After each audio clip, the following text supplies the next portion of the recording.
Ahora procederemos a la proyección del documental Quebranto, del director Roberto Fiesco, quien el día de hoy nos acompaña y que al final de la proyección dará sus comentarios y su experiencia sobre la realización de esta obra fílmica. Es una obra del 2013, donde me permito leer una breve sinopsis antes de la proyección.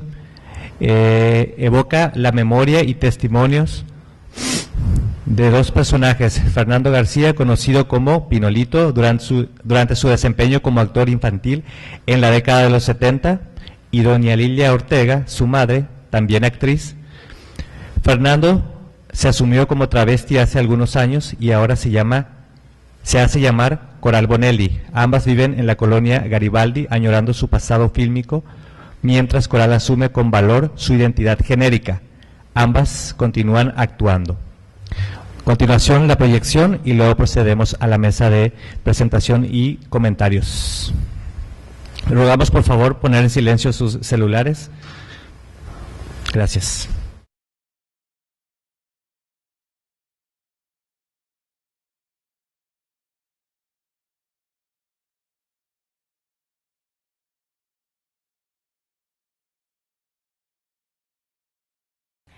Fue un golpe muy duro. Yo estaba viendo la tele y de rápido se fue para allá adentro en unos pastizales, toda vestida de mujer, que ni sabía pintar, ni sabía caminar, ni nada. Y sale así, pues, completamente como de gocía. No creas que me dijo así. Dice, desde este momento soy mujer, quieras tú o no quieras. Pero yo le digo, yo me siento orgullosa de Fernando. De Coral, pues no, porque no he tenido ninguna cosa de Coral. De Fernando sí, yo pues lo quiero mucho. Con o sin su defecto, yo lo quiero mucho. Para mí es mi hermano y... Bueno, cuando era bailarín, andaba con una vedette que se llama Minuet. Desafortunadamente no sé qué pasó, pero de repente, de la noche a la mañana, dice ya, se van a sorprender todos, pero ya yo voy a ser Coral. Pues siempre. ¿Qué buscas? Mi brochita. ¿Qué digo? Que si brocha para acá, que si brocha para allá. Ya te puse la muestra, con un dedo ya me arreglé. Y mira, nada más todavía falta. Híjole. Y eso que Yo no si fuera poner... tu novia me hubiera desesperado. ¿Hasta qué vas a salir? Lo que quiero es la persona, no el payaso. Ay, tu mamá cómo se burla de ti. Vente para acá. 1, 2, 3, 4 la mano. 1, 2, 3, 4. Va para allá. Va para allá. 1, 2, 3, 4, 5, 6, 7. Vuelta para acá. Y ahí cae. Ahí caigo, así pasa. Como te digo, su familia no lo acepta. O sea, su hermana, que es la única que tenemos, lo come como dice el dicho, lo mastica, pero no lo traga. Papá, yo sé. Pero ya que yo me llegué a ir al viaje que me tengo que ir, me preocupa mucho. ¿Ves? Porque ni es una ni otra cosa. Hoy para mí es un día especial, hoy saldré por la noche. Podré vivir lo que el mundo no está cuando el sol ya se esconde. Podré cantar una dulce canción a la luz de la luna y acariciar y besar a mi amor como no lo hice nunca. ¿Qué pasará? ¿Qué misterio habrá? Puede ser mi gran noche. Y al despertar ya mi vida sabrá algo que no conoce.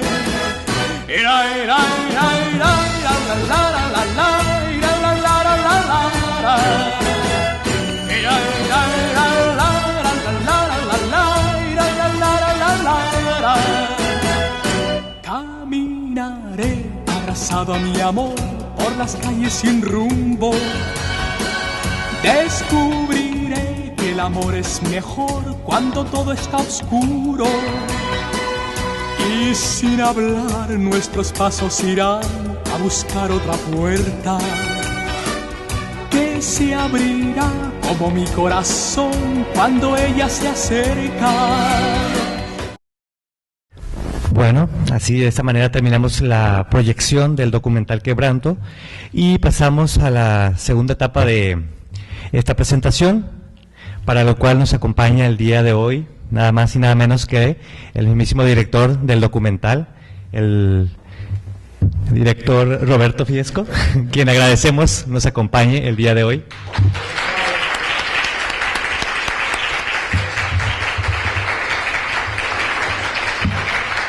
Le damos la bienvenida. Para presentarlo me permito leer una breve semblanza de nuestro invitado. Él es productor y director egresado de la CUS, de la Escuela CUET y de la Escuela Nacional de Arte Teatral del INBA. Ha producido largometrajes como Mil nubes de paz cerca en el cielo, Amor, jamás acabarás de ser amor, El cielo dividido, Rabioso sol, Rabioso cielo y Yo soy la felicidad de este mundo, dirigidos por Julián Hernández. 3 de ellos estrenados en la Berlinale y 2 de ellos ganadores del Teddy Award en dicho festival, así como Partes usadas de Aarón Fernández, Espiral de Jorge Pérez Solano, Asalto al cine de Iria Gómez Concheiro y Las razones del corazón de Arturo Reinstein, entre otros, exhibidos en un sinnúmero de festivales, entre los que destacan Sundance, San Sebastián, en Toronto. Ha publicado artículos en diversos libros y revistas especializadas en cine, así como el libro Isela Vega, Viva Vega, editado por la Universidad de Guadalajara en 2015. En 2006 recibió el premio UNAM por jóvenes académicos en el área de creación artística y extensión de la cultura, y es docente en el CUET, el CCC y la EICTV de Cuba. Es director de los cortos David, Paloma, Estatuas y Trémulo, acreedores a diversos premios nacionales e internacionales. El tercero de ellos lleva hasta la fecha 18 premios y está actualmente nominado al premio Ariel como mejor cortometraje. Con su ópera prima documental Quebranto, ha ganado 14 premios en México y el extranjero, en festivales como Guadalajara, Lisboa, San Sebastián, entre otros lugares. Entre ellos, el premio Ariel al mejor documental en 2014. Le damos la palabra a nuestro invitado y luego unos comentarios también de nuestros investigadores.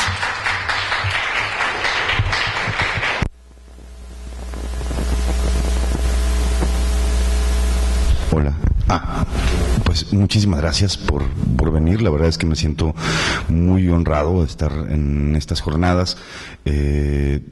Comentaba hace rato con Carlos que pocas veces tengo relación con movimientos activistas, aunque buena parte del trabajo que hemos hecho, alguno del que mencionó Carlos precisamente, tiene mucho que ver con políticas sexuales, con cambios que han ocurrido básicamente como en la Ciudad de México, con perspectivas de género, con temas que hablan sobre diversidad sexual. Y bueno, pues la verdad es que Quebranto era una manera para mí de acercarme también a las personas trans, ¿no?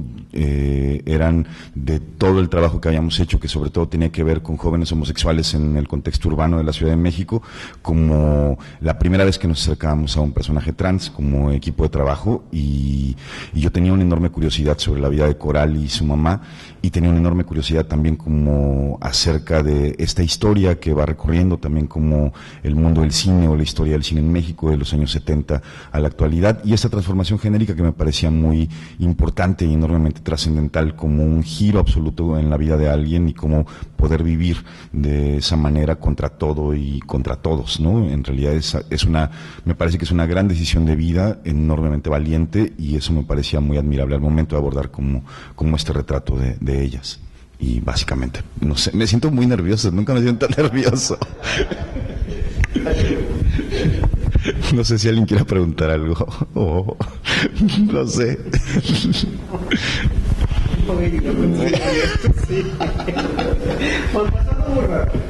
Se supone que había un comentarista específico para el maestro, y resulta que está en un proceso de selección de estudiantes al doctorado. Entonces Carlos, para salvar el asunto, me pide a mí que suba acá. Yo tengo muy poco que decir al respecto, ¿no?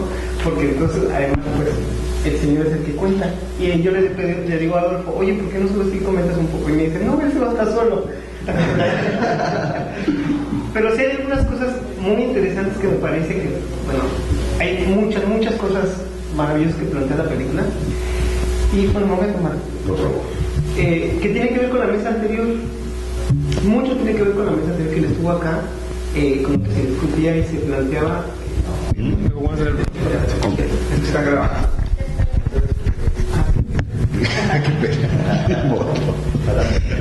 Hay algo que no sé. Hay algo que bueno, muchas cosas que digo.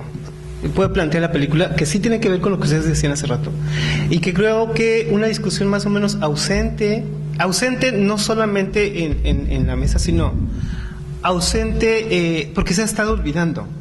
Esta sustitución de las discusiones sobre género, las transiciones identitarias y todo lo que tiene que ver las implicaciones sociales, culturales y demás, nos está haciendo olvidar como un poco lo genitalizado que está la sociedad. Y básicamente creo que todos los conflictos, incluso los que plantea Coral, tienen que ver con una sociedad muy genitalizada, ni siquiera sexualizada. Es decir, lo que hace con un genital y los genitales que permite que se aglutine alrededor de la posesión. O sea, te quitas, te pones, pero no es tan sencillo, ¿no? Las implicaciones que tiene sociales y culturales, no solo acompañadas de una transformación corporal, sino el peso que tiene un pene, los testículos, una vagina, etcétera, ¿no? Hay una concentración específica ahí. Eso, en un contexto urbano, como el que nos presenta Roberto, que además es una particularidad muy interesante. No conozco toda tu obra, me disculpo. Qué bárbaro. Agárrame a microfonazos. Mínimo. Conste. Hay con la obra también de Julián, ¿no? Que no es un cine clasista, es un cine, como yo le planteaba el año pasado a Julián, es un cine que nos habla un poco de lo que se discute en la academia, que tiene que ver con la interseccionalidad. Es decir, una serie de opresiones que están vinculadas a una experiencia muy particular y que hacen justamente de esas opresiones una condición distinta. Es un poco lo que planteaban hace rato Francisco, Sara y Arely, que ya no están acá. Es decir, es una marginalidad sobre otra marginalidad, para una sociedad que, como dice Coral, no está preparada para este tipo de transiciones. Pero la cuestión es que la sociedad nunca está preparada para nada. O sea, nunca. Y siempre estamos pensando que, bueno, estos cambios van a ser asimilados, van a ser apropiados, reapropiados. No, la sociedad jamás ni está pensada, ni está preparada. Y tiene que ver con los otros dilemas asociados como estas transiciones, ¿no? Que finalmente, desde la perspectiva de género, uno termina remarcando los marcadores de género. Si pasas de una condición genérica a otra condición genérica, y desde ese punto de vista no entiendes qué es lo que causa tanto problemática, si la transición de un punto a otro, o las implicaciones que tiene esta transición, asociadas con políticas corporales, con normas establecidas, con las significaciones culturales, con el uso de tu propio cuerpo, que ni siquiera es tu propio cuerpo, como bien Coral nos dice. Y que luego, como bien señalaba Francisco en la mesa anterior, tiene que ver con los destinos ya establecidos para aquellos que no están en esta norma. Es más, ni siquiera están en la marginación de la marginación. Un poco lo que decías hace rato, a mí me recordaba mucho las trans, pues las vestidas, ¿no? No había trans, las vestidas de Tlalpan, que solamente se dedicaban a la prostitución. Y de repente escuchabas que había un corredero porque venía el operativo y se las llevaba a todas y a la delegación así con todas zapatillas y glamour y no sé qué, ¿no? Entonces, a mí lo que me permite pensar Quebranto es esta serie de marginaciones y de opresiones, y parece que es ineludible este destino diseñado específicamente para las trans, para los transgéneros, sí, creo que en el sentido normalizante de nuestras sociedades, los gays tienen más posibilidades de entrar en otros estados y en otros ámbitos, digamos, más reconocidos, más establecidos, con otras posibilidades incluso de acceso a bienes simbólicos y materiales, que la gente que está haciendo este tipo de transiciones corporales, genitales, etc. Pero yo insisto, hay este énfasis en la genitalidad que poco a poco estamos olvidando porque estamos más concentrados en las transiciones identitarias, y aunque supongamos que está acompañada este dilema de la genitalidad, estamos olvidando que los genitales en nuestra sociedad y en nuestra cultura pesan, metafórica y materialmente pesan, ¿no? Entonces, bueno, yo agradezco enormemente esta película. ¿Qué? Espérate. Esto es como la primaria. ¿Puedo ir al baño? Sí, vaya. Bueno, básicamente, entre otras cosas, y digo, es esta parte. Hay otra cosa que me llama la atención y que es algo que en las declaraciones de la propia Coral, cuando es Pinolillo todavía, Pinolillo, ¿verdad?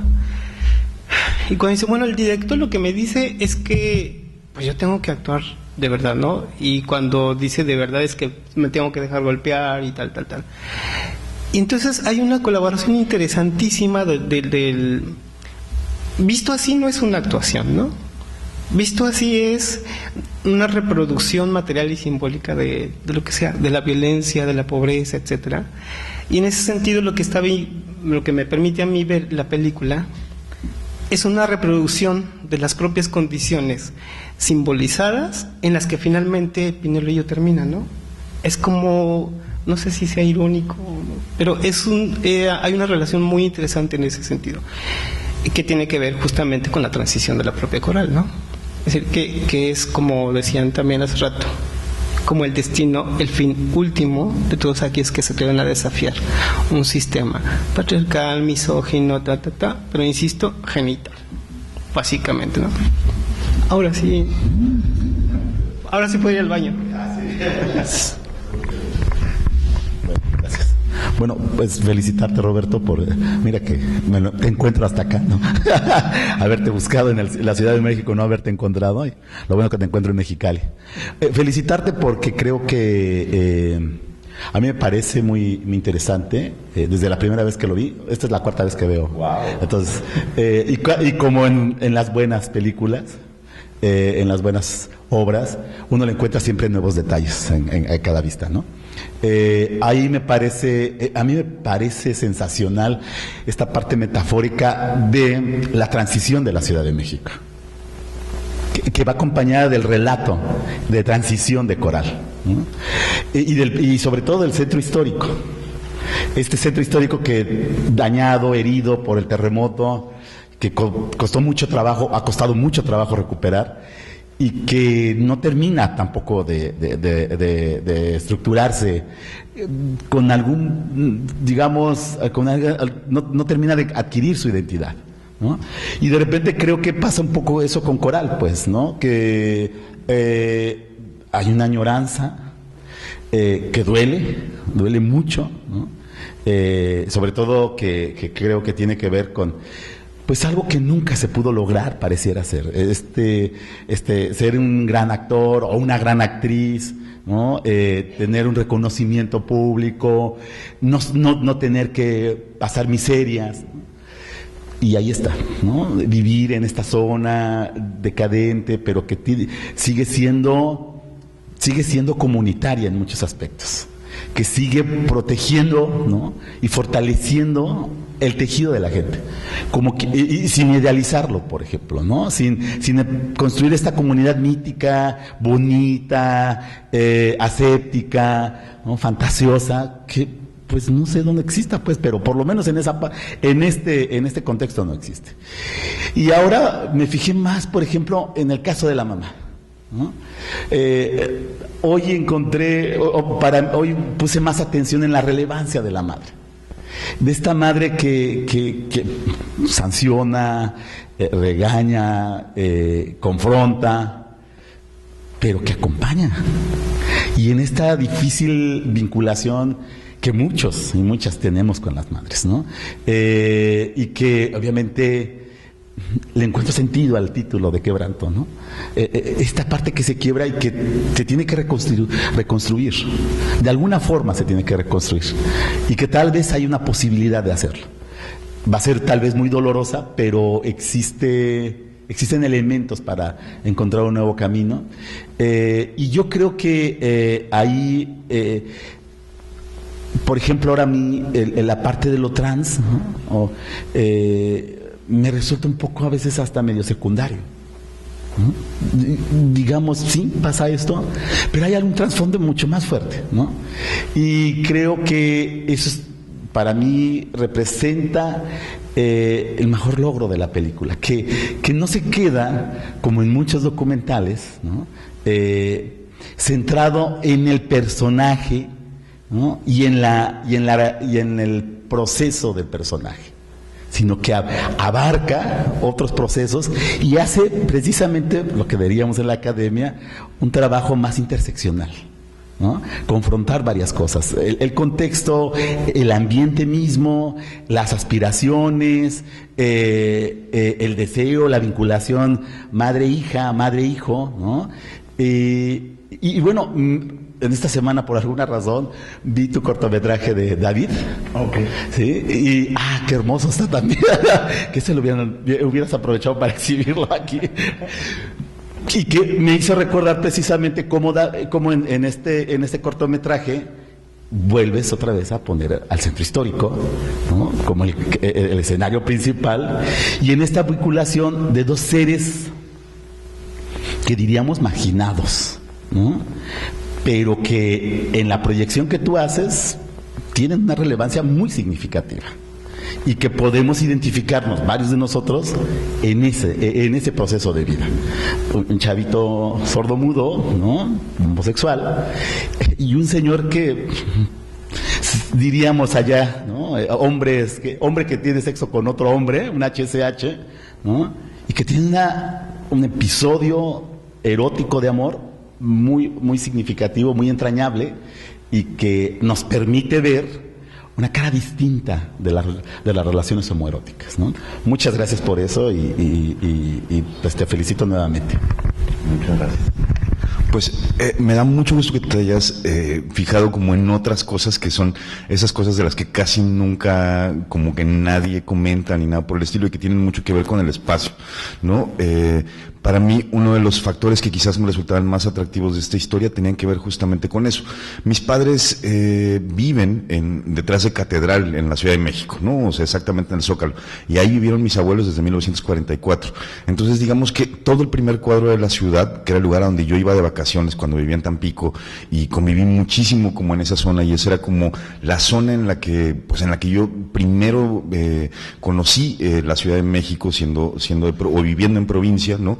Y estas vecindades herrumbrosas y terribles, estas vecindades que como bien dice se modificaron después del temblor, o toda esta vida del centro que se modificó después del temblor, me era enormemente habitual. Entonces cuando abordo el documental y llego a la Casa de Coral por primera vez, ¿no? Me encuentro con un espacio que me es absolutamente cotidiano, lleno de confianza, y me acuerdo muy bien como estos primeros encuentros del equipo, cuando llegábamos como a filmar, y que todo el mundo decía: es que huele horrible, es que esto está lleno de basura. Digo, había un café de chinos en la entrada que por supuesto generaba un montón de basura, ratas, cucarachas, y el olor era verdaderamente espantoso, pues, ¿no? Para mí era el lugar más normal del mundo, y eso hizo también que esta frontalidad con la que traté como de abordar, la manera de relacionarme con ellas, pues fuera así, de franca. Era como si yo estuviera en la casa de mis abuelos, como en esa fiesta que se ve ahí, donde están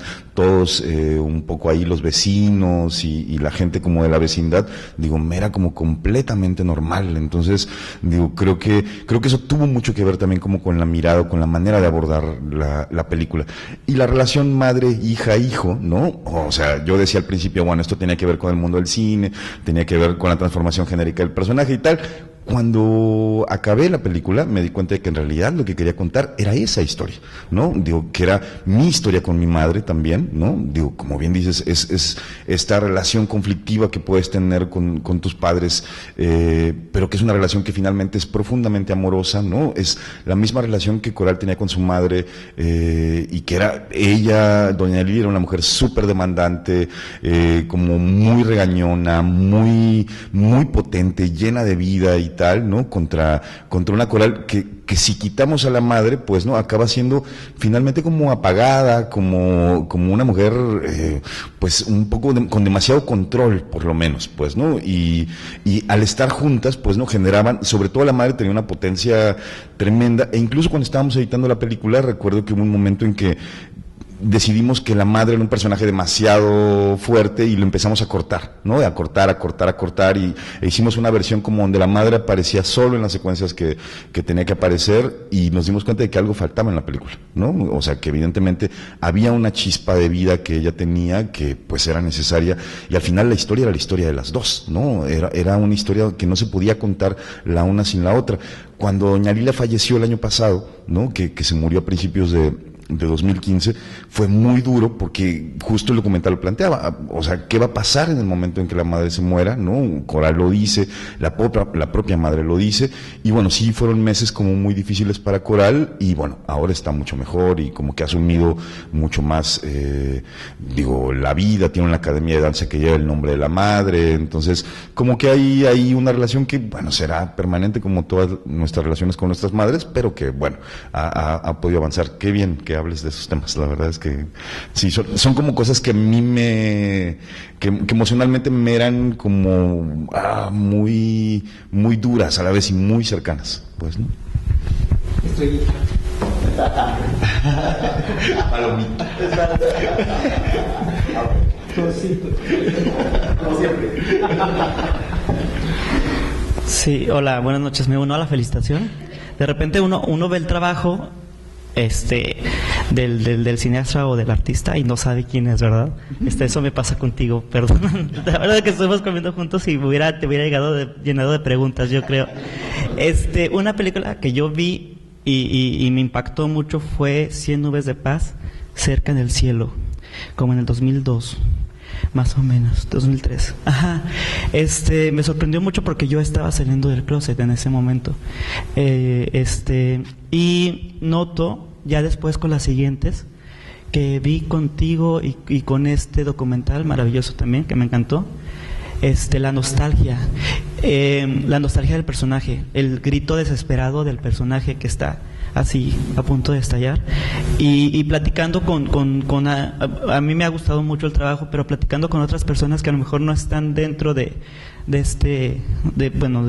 homosexual o lesbiana, no lo entienden mucho, y no deciden no opinar, pues. ¿Qué pasa con eso? ¿Tú cómo concibes a nosotros? Pues no sé si lo plasmas, pero en la mayoría de el trabajo que yo he visto contigo lo he visto en estas 100 nubes de paz, Cielo dividido, la otra vez también vi documental del que habla, otros más, y noto eso. ¿Qué pasa por tu mente como para, no sé, a lo mejor ni siquiera, ¿verdad? Pero yo veo eso. Gracias. Gracias. Pues cuando nosotros empezábamos a filmar, Julián Hernández y yo, que comenzamos a trabajar desde que estábamos estudiando cine en el CUEC, estoy hablando de los años 90, más o menos, nosotros sentíamos que en el cine mexicano había como una enorme asepsia sexual, ¿no? Que la manera de representar la sexualidad de los jóvenes, cualquiera que esté afuera, ¿no? Era absolutamente falseada, y nosotros no podíamos reflejarnos como en esas representaciones que veíamos en la pantalla. Y entonces decidimos hablar de cosas que nosotros vivíamos, pues, ¿no? De contextos en donde nosotros vivíamos, ¿no? Cuando hicimos 1000 nubes de paz, está filmada en muchos lugares, por ejemplo, donde Julián vivió, ¿no? Donde Julián, el director de la película, vivió en la Colonia Piloto, o sea, en lugares que eran, pues, no precisamente bellos, lugares duros, pues, ¿no? Donde había pasado su infancia, y que de pronto hacer la película significaba también como exorcizar como una serie de espacios y a la vez una serie de situaciones, que de alguna manera, como jóvenes en ese momento que queríamos hacer cine, cuando teníamos 20 y tantos años, pensábamos que teníamos que representar porque no las encontrábamos de otra manera. Y ese es el punto de partida un poco como de nuestra línea de trabajo, ¿no? Esta nostalgia de la que hablas, sin duda, hace rato platicaba con alguien como de la serie de referentes con las cuales también nosotros crecimos como cinéfilos primero, para después volvernos gente que hacía cine, ¿no? Referencias que están en un cine de los años 40, los años 50, los años 60, pues, ¿no? Que es el cine que crecimos viendo por televisión, ¿no? Que son las películas del cine mexicano que nos contaminaron y que yo siento como nuestra influencia principal para seguir haciendo películas, ¿no? El cine clásico mexicano, el Indio Fernández, Gabaldón y el cine urbano, en fin, Alejandro Galindo, Ismael Rodríguez, el de Nosotros los Pobres, o sea, en fin, había como todas esas referencias que habían acompañado nuestra vida, ¿no? Y que finalmente están ahí. Y no es gratuito el centro histórico en ese sentido, ¿no? Otra vez, es como una recurrencia a esos espacios, porque también, vuelvo a decirlo, son espacios que conocimos muy bien, ¿no? Entonces, digamos que esas construcciones como personales son de alguna manera como construcciones que tratamos como de evidenciar en las películas. El cielo dividido, que es una película contada la mitad en la zona rosa y la mitad en Ciudad Universitaria, ¿no? Digo, otra vez como el asunto del espacio está ahí, pues, ¿no? Y creo que son finalmente, insisto, como una serie de historias personales, pues, ¿no? De amor y desamor, que hoy pensaba que un poco como su aportación respecto a las historias sobre personajes homosexuales anteriores, digamos, como a este cine, tienen que ver con que no hay una carga de culpa, ¿no? Lo que no hay en nuestros personajes es culpa por su orientación sexual, ¿no? Hay problemas amorosos, hay problemas familiares, hay problemas sexuales, etcétera, pero no hay una culpa por el asunto de la orientación, pues, ¿no? Y eso es lo que hacía que en aquel momento, cuando tú veías 1000 nubes en 2003 o en 2006, cuando estrenamos El cielo dividido, la gente dijera, es que la sociedad no es así, ¿no? Es que, ¿por qué los jóvenes se besan en CU y nadie les dice nada, ¿no? ¿Por qué pueden ir tomados de la mano por la calle y nadie los insulta? Pues, ¿no? Ese México no existe, ¿no? Y curiosamente, o sea, hay un, digo, no quiero decir que ese México exista en todos lados, o sea, pero es un México que curiosamente acaba por existir, pues, ¿no? O sea, digo, si pensamos en lo que pasó esta semana en Los Pinos con Peña Nieto y tal, y la legislación, digo que creo que todos nosotros hemos acompañado en estos últimos 10 años, por lo menos en la Ciudad de México, y lo que está pasando en el país, bueno, habla de que sí hay por lo menos una transformación que deviene de iniciativas de la sociedad civil, pues, ¿no? Digo, y no solamente directamente del activismo, sino también me parece que de otras áreas como el arte, como digo, y todos muchos elementos de la sociedad, pues, ¿no? Entonces creo que va un poco por ahí, pues, ¿no? Pero gracias. ¿Más preguntas o comentarios? ¿Nadie más? Venimos de tan lejos. Exacto. A la universidad le costó tanto traerme. Aprovechen.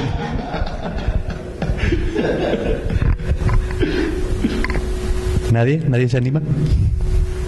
¿Por qué las mujeres no hablan? A ver, chicas, ustedes que fueron en la mañana a la charla, a ver, venga.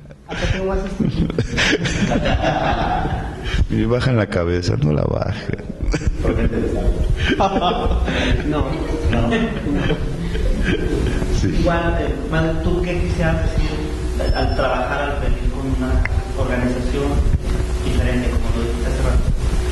Pues a mí, o sea, un poco lo que decía hace rato es como, es muy curioso, como que siento de pronto que el mundo del activismo, y no lo digo como una crítica ni nada por el estilo, pues no, hay una parte que no nos relacionamos, pues no, me pongo muy nervioso porque finalmente he hecho como debates o presentaciones de la película en contextos que normalmente tienen que ver con el cine, ¿no? Digo, festivales de cine, lo más extremo que me ha tocado hacer fue justo este año con un festival de cine antropológico, que fue, entonces era hablar con antropólogos justamente la película desde una perspectiva antropológica, que era algo que pues como que jamás me había planteado, y otro que era con el Centro de Estudios Simón de Beauvoir, digo, que tiene que ver con estudios de género, entonces era todo sobre una perspectiva de género muy feminista además, pues, ¿no? O sea, como así ultra feminista, pues, ¿no? Entonces, digo, como que son lecturas que de pronto uno como cineasta no espera y que son como enormemente enriquecedoras de pronto, pero siento que lo que tiene que ver con el activismo, y bueno, eso es una cosa que también como que quería comentar,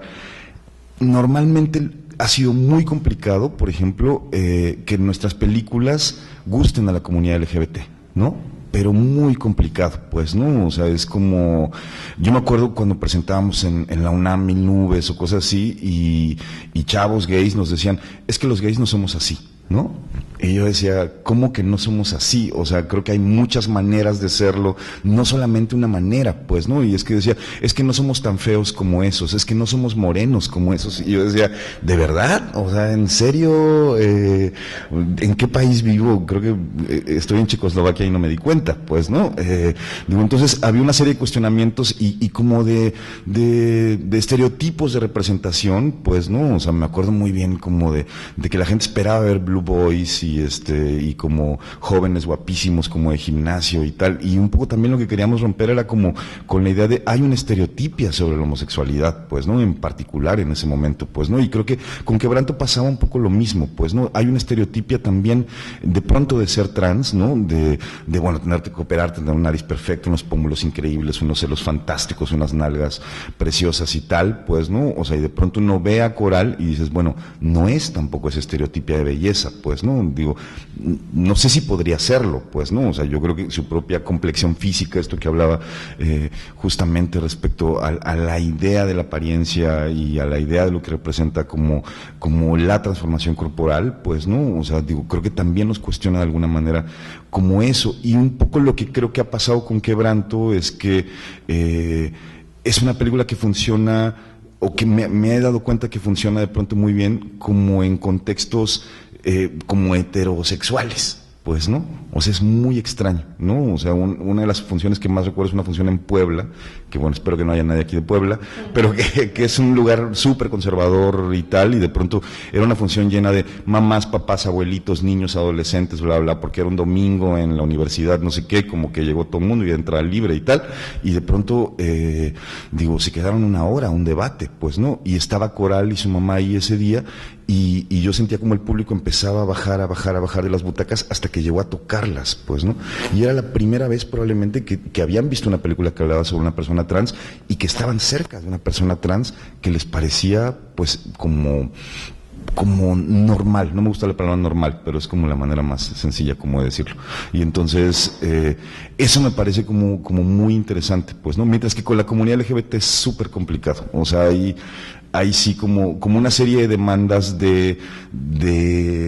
no sabría cómo decirlo, como de tiene que ser de una manera, pues, ¿no? Es como pertenecer a un partido político, pues, ¿no? O sea, es decir, hay una sola ruta, es como pertenecer al comunismo de la Unión Soviética, ¿no? Hay una sola manera de representación y tiene que ser este camino, y si no es ese camino, entonces no funciona, pues, ¿no? Entonces, por eso, a mí me ha sorprendido mucho, porque nosotros queremos que de alguna manera en el cine hacemos una manera de activismo, ¿no?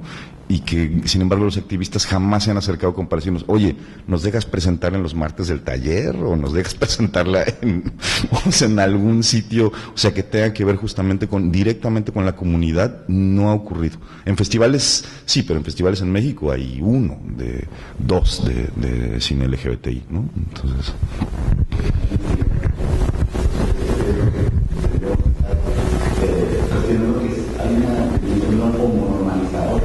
Claro. Y estereotipada de personajes y de propuestas estéticas. Claro. Pero no dejan de clasificar lo que haces tú, un poco Quebranto, sobre todo lo que hace Julián Hernández, en el cine gay. Hasta los que venden piratería siguen poniéndolo como cine gay. Yo creo que más bien, de repente a lo mejor yo te diría esto, creo que el público homosexual que podría estar viendo tus películas no va a los espacios LGBTI o normalizados. Claro. ¿No? Entonces te ve en otros espacios, te puede apreciar pues la obra en otros medios que no es el andro o el grupo activista, y eso yo creo que es muy interesante, porque ustedes plantearían pues la posibilidad de abrir una discusión que nos sacara de esto que a muchos no llegan y nos conectan en absoluto. Era suspiro. Era un suspiro. Primero, pues muchas gracias por lo que has hecho, por las películas que has hecho. También comparto un poco lo que comentó el camarada de lentes, ¿no? A mí me tocó ver El cielo dividido en la Ciudad de México. De hecho, me tocó ver la de Nubes, bla, bla, bla, bla, bla, bla, esa también. Esa creo que me la aventé aquí en Mexicali, duró una semana en el cine y ahí estuvimos. Y ahora veo que definitivamente sí, para tal vez el común mortal, ¿no? Tus proyecciones son complicadas, son duras de ver, ¿no? La sensación que recuerdo cuando vi Cielo Dividido, cuando salí del cine ahí por cerca de Reforma, ¿no? Estaba por ahí y sí salí como deprimido, ¿no? Inclusive, ¿no? Pero es hermoso, ¿no? Es un poema oscuro, ¿no?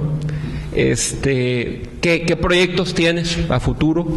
Y la segunda pregunta sería, ¿has pensado salir de la Ciudad de México? O sea, hacer este cine urbano que es muy común, en las tres, al menos en las tres películas que veo y lo que tú comentas ahorita es como tu escenario, ¿no? ¿Has pensado, te has planteado de repente salir de la Ciudad de México y hacer algo en otro contexto, en otra forma? Serían esas dos preguntas, ¿no? Y felicidades, ¿no? Muchas gracias. Pues justamente sí, o sea, lo nuevo que comencé a trabajar el año pasado es un proyecto que se llama Club Amazonas, que habla de una organización civil que existe en Tenosique, Tabasco, ¿no? En la frontera con Guatemala, y que es justo una organización que ha trabajado muchísimo en la frontera, que eso les resultará muy familiar en una frontera como esta, ¿no? Que ha trabajado mucho en la frontera sur con la comunidad LGBT de esa ciudad en particular, que al ser una ciudad de frontera también es una ciudad como enormemente permisiva, pues, ¿no? En términos como de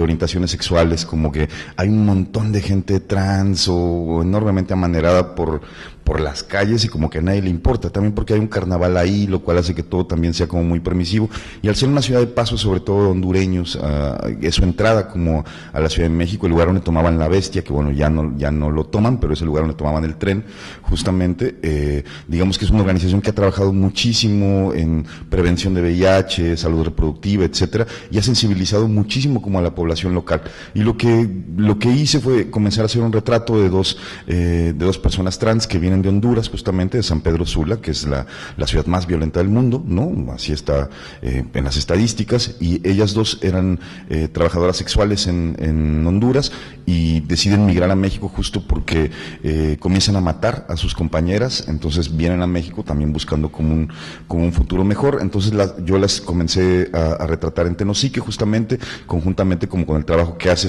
este club gay Amazonas y una casa refugio para el migrante que se llama La 72, que está también ahí, que comanda un padre jesuita que es enormemente avanzado, un poco como el padre Solalinde, o sea, alguien como súper luchador social y tal, y que él es el primero que las recibe cuando llegan a México. Estas dos mujeres tienen una vida muy extraña y muy particular en México porque acaban recibiendo asilo humanitario por parte del gobierno mexicano, siendo trabajadoras sexuales, ¿no? Y después migran a Tuxtla Gutiérrez, ambas siguen dedicándose al trabajo sexual, ¿no? Una de ellas ya está eran pues travestis en ese momento, y una ya comenzó como su proceso de reasignación sexual y les va muy bien, o sea, están guapísimas ahora, y estoy trabajando como en ese proyecto ahora, pues, ¿no? Como que de pronto, o sea, hice quebranto y como que dije, bueno, ahora van a decir que soy el cineasta trans, no sé qué, tampoco quiero quedarme un poco ahí, pero me pareció que este era un proyecto que inicialmente nació para la Comisión de Derechos Humanos del DF, que tenía un proyecto sobre migración, y entonces como comencé a trabajar con ellas, y bueno, quiero darle como un seguimiento. Ya acabé como un cortometraje de eso, que ya comenzó como a exhibirse fuera de México, no se ha estrenado todavía acá, y pues quiero seguir un poco como con ese retrato. ¿Alguien más se anima? Ok.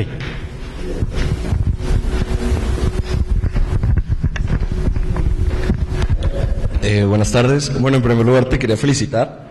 Quebranto me parece, no sé, quitando lo que es la historia, el hecho de lo de transexual y todo eso, hay algo que valoro mucho sobre el documental, que tiene una visión como muy pura, el hecho de que tu cine es sin pretensión, de una forma como natural.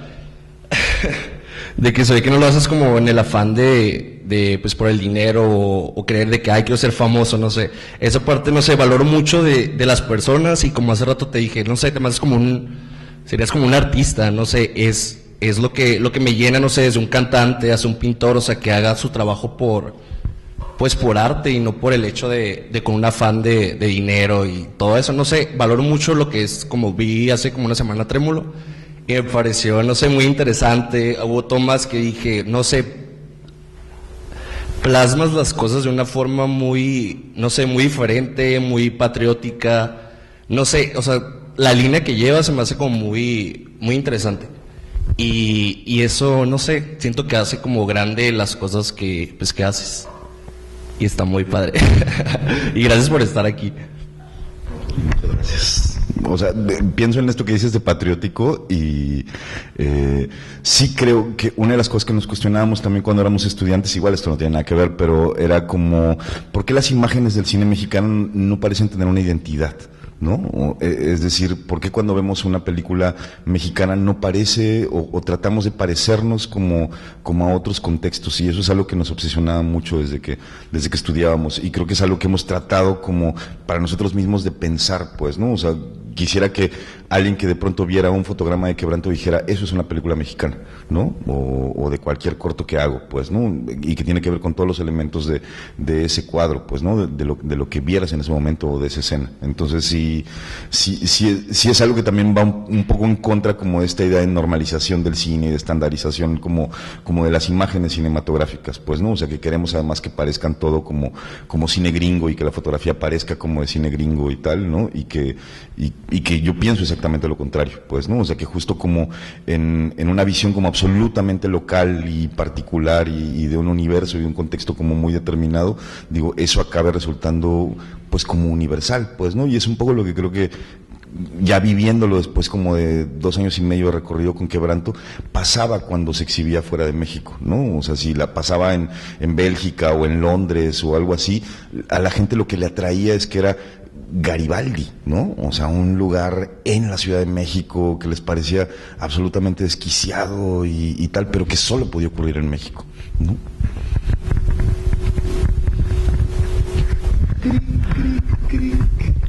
¿Alguien más?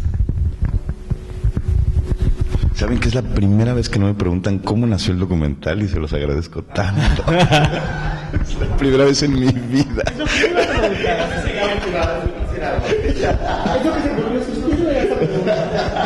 Bueno, te vamos a preguntar cómo te quedó el documental. Ya lo comentaste, bueno, iba a preguntar más bien por qué Coral. ¿Qué te trajo de un personaje como Coral para hacerlo? Sí, es eso, pues. Pero, ¿por qué Coral? Más bien. Bueno, ibas a empezar algo nuevo, ¿no? Tú lo provocaste, va. ¿Qué? Gracias. Sí, por eso no debería contestar. Pues desde que la conocí me pareció que había como una particularidad, una singularidad física que me atrajo muchísimo, ¿no? Cuando ella, voy a contar la historia en desorden para que no se parezca como siempre responde esta pregunta. Cuando yo la vi aparecer por primera vez que llegó a mi oficina, era esta mujer rubia, alta, con tacones, bolso y vestido, que yo ya sabía que se había llamado Pinolito en algún momento, ¿no? Entonces, la verdad es que fue muy sorprendente y la que me la presentó fue su mamá, con la cual yo estaba trabajando en una película. La mamá estaba de actriz en una película que yo estaba produciendo, y entonces cuando me dijo, hoy te traje a Pinolito, y de pronto entra Pinolito a mi oficina y era esta mujer, me quedé realmente como alucinado. O sea, como que dije, estos dos personajes tienen una historia, ¿no? Y una historia que me encantaría saber. Y a partir de ahí pasaron varios años, 6 años, de hecho, trabajamos 2 veces más, ¿no? O sea, como que yo trataba de propiciar un poco en las películas que doña Lilia actuara o que Coral pudiera aparecer como por ahí. Era muy complicado con Coral porque, bueno, que en una película aparezca un personaje trans, pues es realmente como muy complicado. Y de hecho, en Rabioso Sol, Rabioso Cielo hace una fugacísima aparición por allá al fondo, pero ahí empecé como a grabar cosas, ¿no? Ahí me acuerdo que en lo que ella estaba como en un tiempo muerto, empecé como a grabar cosas de ella y como que había algo ahí que me atraía muchísimo del carácter de Coral. Y un día en 2009 no pude más, era un domingo y les hablé por teléfono y les dije, me encantaría hacerles una entrevista, quiero platicar con ustedes, eran como las 10 de la noche y en ese momento me fui a su casa. Y ahí conocí la casa de ellas en Garibaldi, y al llegar a esa casa y encontrar como esta especie de templo de paredes rojas lleno de fotografías y de carteles que referían a toda una historia como del espectáculo nacional desde los años 70 que había sido como su vida, me quedé fascinado con la historia y empezaron a contarme su historia profesional, ¿no? Como lo que habían hecho en el cine, cuando lo del Teatro Blanquita, ambas, pues, ¿no? Porque la mamá, que aquí no está tan explorada en la película, empezó de extra en las películas de Chachita, cuando Chachita era una estrella antes de Nosotros los Pobres en los años 40, y la mamá andaba por ahí de extra de niña, y la mamá salió de extra en montones de películas, en El Apando, en Las Poquianchis, en muchas cosas, y entonces como que todo eso que me empezaron a contar, dije, aquí hay una historia y no hay que investigar más. Y la siguiente vez que las vi, 2 semanas después, ya llevaba una cámara y empecé a grabar entrevistas, pues, ¿no? Y hicimos 2 días de entrevistas, no sabía muy bien cómo hacia dónde ir, o sea, jamás me dije, voy a hacer un documental que se va a llamar Quebranto, sino creo que esas entrevistas detonaron más encuentros, más entrevistas, y como a la tercera ocasión que estuvimos filmando, como que dije, vamos a seguir y vamos a hacer un documental de esto, y estuvimos 4 años juntos haciéndolo, pues, ¿no? Digo, sí fue un montón de tiempo como de seguirlas, evidentemente no todos los días, pero sí en 4 años, como en distintos periodos como de rodaje, que también eso me parecía muy fascinante de la idea de hacer documental. Yo nunca había hecho documental, había producido para ese momento 10 o 12 películas y jamás había producido un documental. Entonces para mí todo era nuevo y todo era como inventarme también una manera de hacerlo, pues, ¿no? Digo, ahí sí he sido como muy autodidacta, como con producir, por ejemplo, y con cosas así, y hacer documental era también una manera como de aprender para mí mismo, ¿no? Y que era como lanzarme a un vacío, a un abismo que no sabía cómo a dónde iba, y fue muy, muy gozoso, porque ellas fueron muy generosas además, ¿no? O sea, ellas como que jamás hubo nada que me dijeran, esto no te lo voy a contestar, o esto quítalo, o esto bórralo, al contrario, ¿no? Lo de la prostitución, por ejemplo, no se lo pregunté sino hasta el último día, y era más un pudor mío que de ella, ¿no? O sea, la última pregunta que le hice en una entrevista fue, ¿te has dedicado alguna vez a la prostitución? Me dijo, sí, me contó, y le dije, ¿podemos ir al lugar donde trabajas? Me dijo, sí, y grabamos lo de la penúltima secuencia, que es donde están cerca del Metro Revolución, y dije, aquí se acabó la película, ¿no? O sea, ahí sentí que ya había un final y que habíamos llegado 4 años después como a un lugar de intimidad también entre nosotros, que nos permitía como poder abrir los aspectos quizás más sórdidos o más difíciles de la vida de ella, ¿no? Ay, lo contesté distinto, de verdad. Estoy orgulloso de mí mismo.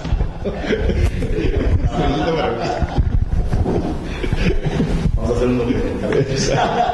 ¿Alguna otra interferencia, comentarios para cerrar? ¿No? Ya. Creo que ya. Bueno. Siguiendo el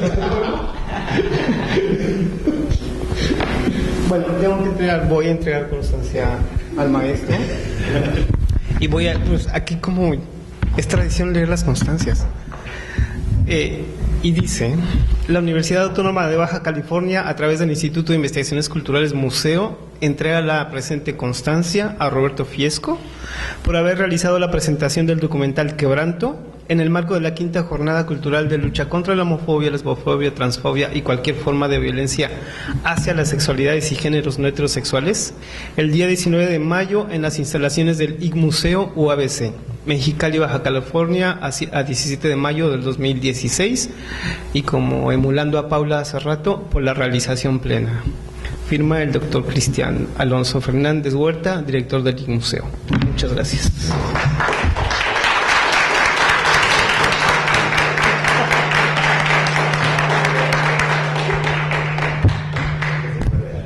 Pues muchísimas gracias, de verdad me siento muy feliz de haber venido y gracias, o sea, en serio que cada proyección de Quebranto es distinta siempre, y esta es una proyección que ha sido de verdad muy especial porque es la primera vez que hablo de muchas cosas de las que normalmente no hablo, y eso renueva como completamente en mí un proyecto que, si bien llevo circulando, como les decía, casi 3 años con él, de pronto abordarlo de otras maneras es lo que dijiste hoy, es como toda una idea que jamás había como pasado por mi cabeza, así que digo, ya lo utilizaré en futuros debates.